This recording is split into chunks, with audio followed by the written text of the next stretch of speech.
Welcome to Meet Your Neighbor, the podcast that highlights the people and stories that make Westbrook Village a truly exceptional community. I'm your host, Steve Merla, local realtor, neighbor, and proud member of this vibrant community. Each episode, we sit down with residents to learn about their careers, life experiences, and what brought them to Westbrook Village. It's a chance to connect, share, and celebrate the unique journeys that shape our neighborhood. Thanks for tuning in. And now, let's meet your neighbor. Welcome back to Meet Your Neighbor. I'm your host, Steve Merla, and today's guest is someone with deep roots right here in Peoria, Carl Ulbrich. Carl graduated from Peoria High School, joined the Air Force, and spent years traveling the world before making his way back home. What's really wild is as a young man, he used to dove hunt on the land that is now Westbrook Village. And today, he's traded in his shotgun for a pickleball paddle and a set of golf clubs. A really neat story and a really great guy. Thanks for joining me. Now let's meet your neighbor. Hello, Carl. How are you? Hey, I'm doing great, Steve. Thanks for inviting me. Oh my gosh, Carl! Soon as the record went on, some people panicked. You got full of energy. I like it. Obviously, Carl just told me that he had done this before. So, what is your history with doing podcast or just the recording world? Well, I've been in audiovisual world for all my life, for over 40 years. Really? I have my own company doing audiovisual support for conferences literally around the world. I got to start in American Forces Radio and Television when I was active duty in the Air Force when I was in Okinawa, Japan. It was a great opportunity. I had my regular job was loading bombs, and I didn't see much of a career after the Air Force. Not too many airlines hang bombs these days. So anyhow, they wouldn't let me cross-train. So while I was in Japan, I worked my regular job, 8 hours a day, and then I went and volunteered another 8 hours a day at American Forces Radio and Television in Okinawa, Japan. Awesome. So that is crazy because it kind of reminds me of Robin Williams. Working his radio gig. Let's start kind of from the beginning because one thing that we were just talking about that's kind of unusual is you grew up here in Peoria. I did, and now you're living in Peoria, around the world and back. Yeah, around the world and back. So tell me, what was it like growing up in Arizona? Well, so we moved out here in '69 in Phoenix. A population of 250,000, and now it's over 6 million in the valley. Primarily Hispanic and Native American people, great folks. I was a little blonde-haired boy that was definitely the minority. It was fun. It was interesting. So I went to Peoria High School, graduated in '76. Give you an idea. I roamed with the dinosaurs. But anyhow, my wife was born in '75, so just Oh, okay. Never mind. I'm going to leave it alone. So anyhow, in Westbrook, where we live, I used to go dove hunting out here. It was, in the orchards. It was all cotton fields. It was fun. It was definitely a small rural area. That is fascinating because Westbrook is built on an old orange orchard. Yeah. Is that true? Yeah. Is that true? I think it was called the Bodine Farms. The Bodine Farms? I think. I don't remember if that was the correct name or not. But, so you get through high school. Where are you going then? Well, I decided to get in the Air Force. And joined the Air Force in '77. Spent 6 years active, and then another 16 reserve. Total 22 years. Wow. 16 of it out here. Actually, more than that, out at Luke Air Force Base. Okay. And saw some growth out there. So when you were growing up, was Luke Air Force Base, were they flying the jets by as much as they are now? Oh, yeah. Yeah. Luke's been a training base for a very long time, and covered back World War II. And it's I've seen a lot of activity out there. Went from F4s to F-16s and F-15s, and so a lot of airplanes out there. A lot of airplanes out there. Wow, that's fascinating, especially just traveling around. What was it like in Japan? I mean, that was really exciting. I have to think. Every day was an adventure. Sure. And the language, I picked up a few words, just enough to get me by. Where's the bathroom? And this and that. But every day was an experience. lived off base purposely, wanted to get to know the culture. Sure. And so I had a little tiny apartment there, and it was really cool. Huh. And How long were you there for? I was there 18 months. Okay. So that was considered a short tour. Looking back at it, it was probably one of the best tours of my life. Really? You know, every day was an experience. What was the so you're on an island, Mhm. and was it just beautiful? It was beautiful. It's very tropic. Yeah. They call it the Hawaiian Islands of Japan. Okay. And yeah, and there was so much to see, so much to do. There was a local USO. I love that. And anyhow, every weekend there was always something, Huh. you know, and got involved with different communities and stuff like that. Learned a lot, and you know, you get that camaraderie going. Yeah. Do you still have friends from that tour? I really don't. Really? No. Well, that's not true. There was one guy I actually went through basic and a couple tours together that we still stay in contact. He lives in another state, but yeah, you know, Facebook keeps a lot of people in touch. Facebook Right? does reconnect. Yeah, it's also ruined some marriages. People reconnected at the wrong time. Yeah.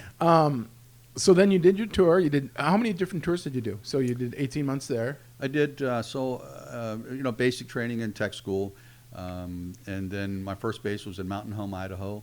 I'm a city boy, so you know it didn't work out too well for me. Spent Okay. 2 years there, then 18 months in Okinawa, then returned back to Luke Air Force Base. Oh, okay. So I got out of active duty there, and then had a short break in service, but went back into the reserve unit. So I spent another 16 years out there. Wow. What was it? So, what was your main gig throughout your career? I had mean, several. did I you? really did. I had several. So I started out loading bombs. Well, okay. Let's stop right there. Tell me about loading bombs. Well, Is it that as dangerous as it sounds? no. No? No. I mean, you can be stupid and do things, but Yeah. you know, it's actually fairly safe. You know, there's the right way and wrong way to do everything. You know, Right. I mean, these things Correct. can kill you, obviously, but no, it's actually it's just like a job. You just take it careful. You know, Right. So they have the little what they call a cart where you know when they release the bombs. Because of the airflow, they have to push the bombs away from the airplane, otherwise they'll just hang there. Oh. So those actually look like a little 12-gauge shotgun shell without just the butt part of it. You know, Okay, without yeah. the bullet part in there. Yep. That was probably the most dangerous part because you had to make sure that there was no static electricity in your hands when you put them in. So in Mountain Home, it would get cold, and I was working midnight shift, and Sure. it'd be like, you know, with the wind chill factor, 75 below zero. Oh, so wow. it got cold. But you had to touch metal with your bare hands, and you know what it's like touching freezing metal. Your skin sticks to it. So, Right. but other than that, it was just a regular job. I thought you were going to say something exploded. No. There's no explosions in this story, huh? No explosions. Just do your job, do it right as you're trained. And Right. Huh. So yeah, So what did you do when you were in the reserves? When you came home, got in the reserves? I had a couple different jobs. So I got in, started out as a carpenter. Okay. And I learned that I got a new nickname there. They called me 1-inch Ulbrich because I was always an inch off. And so on my cuts. And so, but anyhow, I learned how to, you know, measure twice, 3 times before you make a cut. Sure. Then went into production control. So I was production control superintendent for the civil engineering portion. And but then I had an opportunity to go into Intel. So I did a little bit of Intel, then into flight operations. Then I have to admit, the best job I ever had in my life was the first sergeant. Really? You know, you think, okay, the meanest, ugliest people are become the first sergeant, but to me, I was a squadron dad. Well, tell me what a first sergeant's role is. People. People? Just Bottom manager? line, your job is people. Okay. Taking care of your troops, that was exciting to me. I had some challenges. I had Sure. people that would, you know, hey, I'd get a call at 3 o'clock in the morning. So and so's drunk. Come and get him. I said, when I wake up and get there, I'll get him. Leave him in jail. You know. Right. Same way if one guy decided to beat up his wife, I had no tolerance for that. And I said, just leave him there. When I get there, I get there. Right. But I had other opportunities where, you know, be able to promote somebody. Or, Oh, sure. Or Very you know, gratifying. You know, that Yeah. kind of stuff. I had one person who we found out was an alcoholic, and working around jet engines, being drunk is not a safe thing. Right. So anyhow, this person, we were able to, unfortunately, do some discipline. Yep. But this person was a tremendous hard worker and great person. So we took a strike from this person, and anyhow, I got a big hug from her. And Sure. Afterwards, she goes, "I've been drunk for 20 years." Wow. And she goes, "Thanks for saving my life." That is awesome. You know, and then a year later, we made her go through a program. She became clean, gave her her stripes back, and saw this person grow. And is that maybe your most rewarding story? that was probably one of the most rewarding. That's stories. awesome. You could, so when you're doing a podcast or you're listening to someone talk, you could just tell how you lit up when you talked about that role that you had and what you do. It transitions well into what you're doing today, because you really are a fighter for the vets. I mean, I see you around our community because we live in Westbrook, and one thing I was in the Army National Guard, but I haven't been around service people in my whole life, and I notice at Westbrook there is such a pride of every serviceman. If you're a Marine, you're a Marine. If you're Air Force, you're Army, and and they're just so proud of their service, and it's really nice to see. I wish we had more younger people around us to see how it affected your life and how much you got out of serving. It's really nice to see, and thank you for your service. Thank you. And I'd gotten away from the pride that I had as a veteran. Yeah. But I got back into like the club here. I'm also with the Veterans Chamber of Commerce, and it restored my pride of service. So with that, I'm going to invite you, Steve, to become a member of our Veterans Club. All right. We're doing things. Yeah. And it's mainly about camaraderie, patriotism, and community. I mean, that's our three main things. And it is a fun group. There is a lot of camaraderie. For example, just a few weeks ago, we celebrated a gentleman's birthday, 100 years old. Okay. He flew in World War II, flew in Korea, and in Vietnam. Wow. You don't see that. No. Yeah. And who was that? Do I know him? I think his Are you forgetting his name? me. Oh, well, we're not starting the podcast. I'm having a senior moment. You know what? I'll mention the name at the end. Okay. No worries. Yeah, a senior moment. Boy, we have a lot of those, don't we? I mean, I never thought that was a thing until I hung around seniors. Yeah. I started getting mine in my 30s, but my senior moments came early. But that has to be super rewarding for you. Yeah. Yeah. Yeah. Yeah. And so, like last year, we raised money. We raised over $26,000, and we gave it all away to different organizations. And one, hyperbaric oxygen therapy. So in the VA, their typical prescription for PTSD is psychotropic drugs. Okay. Okay.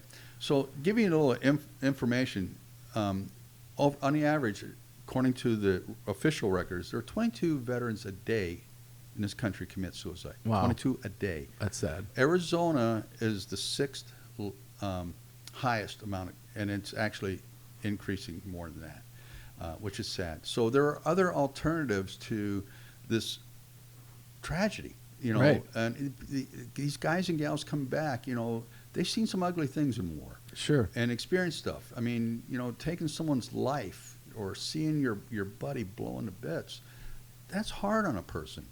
So there are other alternatives, as like the oxygen hyperbaric therapy that pumps oxygen deep into the cells and helps grow it. So one of the things that our club did was help. There was an individual that was suicidal, young man. Okay. Yeah. We sponsored him to put him through this therapy. Wow. At no cost to him. Wow. And so things like that.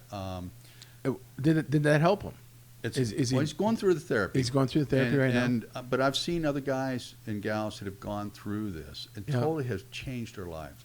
I saw one individual who was a senior NCO in National Guard come back with the brain injuries and PTSD, and just was a basket case. I mean, he was suicidal and wouldn't talk and whatever. So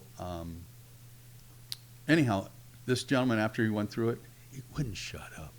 He just wouldn't shut up. He was too happy. He was too happy. Totally changed his life. Wow. Totally changed his marriage in a positive way.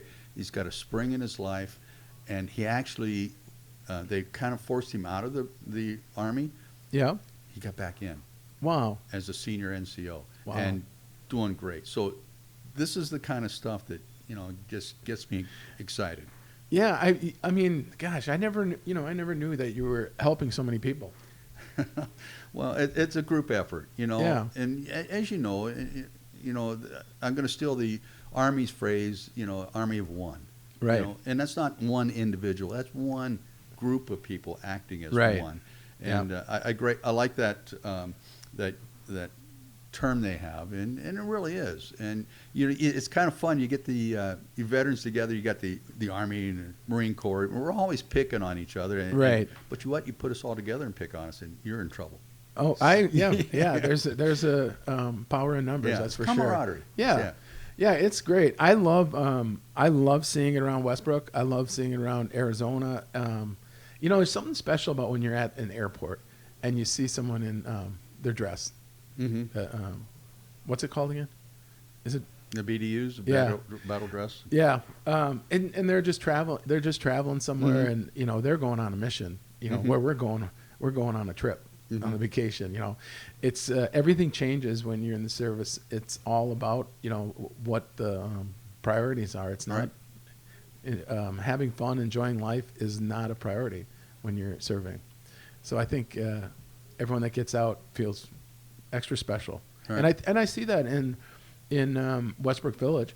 The people that they really enjoy being there. They enjoy what we have. They enjoy your organization. I love seeing what you're doing and what's happening with all the vets around here. So good job. Thanks. Let's get back to Westbrook Village. So how long have you lived there? We've been here about 6.5 years now. 6.5. What's your favorite thing about Westbrook besides me? Definitely you, Steve. It's a great place to live. It's fun. It's community. There's so much to do. I mean, think about it. There's over 80 clubs. 80 closets. 80 clubs. And if you get bored and you have nothing to do, shame on you. Yeah, that's your fault. Yeah. What is your wife involved in any of the clubs? She is. She's with the Glass Club. She's Okay. the president of the Glass Club. Oh, she's president of the Glass Club. Yeah. Oh, I want to get into that. I mean, I've never. So you can make vases and stuff there, right? Is Oh, that you what she make all does? kinds of stuff there. Huh. And there's you see some really beautiful and talented stuff coming out of there. That's the thing about a retirement community, especially Westbrook. What I love is we have some Division I tennis players playing pickleball. We've got people that have done some great things, some great athletes, some great artists that we are so fortunate to see what they can do at this age. I mean, it's fun. It's fun to experience and kind of be inspired by them. Like I was when I was young. I was inspired by great athletes and artists when I was young, and now I'm inspired by people 20 years older than me. Right. I mean, Ralph. You Ralph obviously Sleeper. know Ralph Sleeper. Oh, yeah, great guy. I mean, I believe he's in the Guinness Book of World Records. Holds second for continuous rounds under his age. I believe that. At age 94, he shot a 74. I think he still plays pickleball, doesn't he? He still plays. He's 98 years old. He's still playing pickleball. Still playing golf. Jeez. Very active. Yeah. Great guy. He is a great guy. I think I know at least a couple years ago he's still dating because my wife had set him up on a date. But I think that young lady was a little too much for him to handle. I think she had quite a. Was she 88? She was 92, but she had a lot of spunk. Yeah, it is amazing to see the different age and the abilities you have and you don't have. Some of these people are just miracles, Right. Especially Ralph being one of them. So, yeah. So, if I may tell my story, so about 10 years ago, our financial planner, we went and had lunch with him one day, and he just looked me in the eye and he goes, "Carl, what are you going to do after you retire?" And I looked at him. He goes, "No. Financially, you're okay." He goes, "What Not are you great, but okay." No. Yeah. What are you physically going to do? And he pointed out to me that on the average, that people who do absolutely nothing after they retire die in 1 to 2 years. Wow. That's So crazy. I was like, okay. And I remember as a kid, I used to work out in Sun City, and I remember the lifestyle and people always having fun and this and that. So my wife, I said, okay, to my wife, I said, we need to go to Sun City. And so we went out there, and she looked at me, she goes, oh, no, not only no, but no. So we drove through Westbrook, and she goes, okay, I can live here. And I'll tell you, that's probably one of the best decisions we made. Yeah. It's a community. It's fun. There's so much to do. And, my wife and I when we both worked, we traveled a lot. And but now we even see less of each other because we're always busy doing other things, cards or whatever. Right. So, yeah. Yeah, my wife and I both work from home, so we see a lot of each other, but we also get to look out at a sunny day. You can go outside almost every day of the year. Yeah. I mean, it's compared to Minnesota, where I'm from, and you spend 3 months inside because it's freezing cold outside. Right. You race to your car, and preheat it, Yeah. and then get up and leave. So, yeah, I really appreciate that neighborhood and everything else. Tell me about the golf tournament coming up. I think this podcast may be up before the golf tournament. What do I win? What am I going to win? You're going to win the gratification of helping out veterans. Okay. And more and all. So this year is the second annual Westbrook Village Veterans Club, our golf tournament. And so we're going to have some prizes. It's a fundraiser. Let's call it what it is. It's a fun fundraiser. Right. I noticed that in I looked on the website at it because I'm going to get a group together because I like to have fun. And I think I'm going to get lucky and win some kind of open door prize or something. If I play my cards right, should win something, right? Yeah. We'll see. We have some sponsors. We're getting more sponsors. So we have Buick has put up a car for a hole-in-one. Oh, wow. And then Evolution Golf Carts by Potero, I believe is how you pronounce it. Also putting up a golf cart for another hole-in-one. Okay. We have Fumer Cigars, who've donated 1,500 cigars. Oh, wow. And with the Westbrook Village logo on them. Really nice. We have a lot of other prizes that we're still getting. We're gonna have lunch. It'll be a good time. It's more about fun. Yeah. And anyhow. Yeah, we golf together, so I always have fun golfing. I don't always appreciate where the ball's going, but I have a really sophisticated way to golf. I hit the ball, and then I find it, and then I hit it again. It kind of reminds me of left, right, left.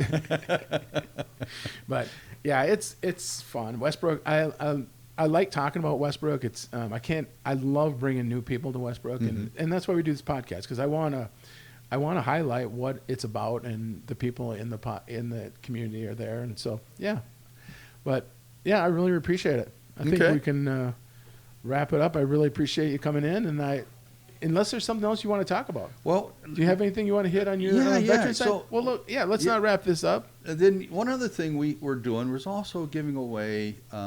We're giving away college scholarships, part of this fund. Oh, nice. So go to our website, westbrookvets.org. Yep. And you'll see the different things. But one of them on there is a college scholarship. So if you're a veteran or you have a son, daughter, granddaughter that's going to college, and apply for the application to get a $1,000 scholarship towards, and everything's online. So just download the application. All the information's on there. Nice. Every little bit counts. Yeah. I mean, it's expensive to go to college nowadays. Yeah, it's all about. I remember when I first dropped out of college, it was very expensive. Saved a lot of money. All right. You good? I'm good. All right. Thank you very much, man. That was awesome. All right. Thank you. Thank you. Thank you for listening to the Meet Your Neighbor podcast. If you enjoyed today's conversation, be sure to subscribe so you never miss an episode. And feel free to share this podcast with friends and fellow neighbors. Until next time, take care and keep connecting.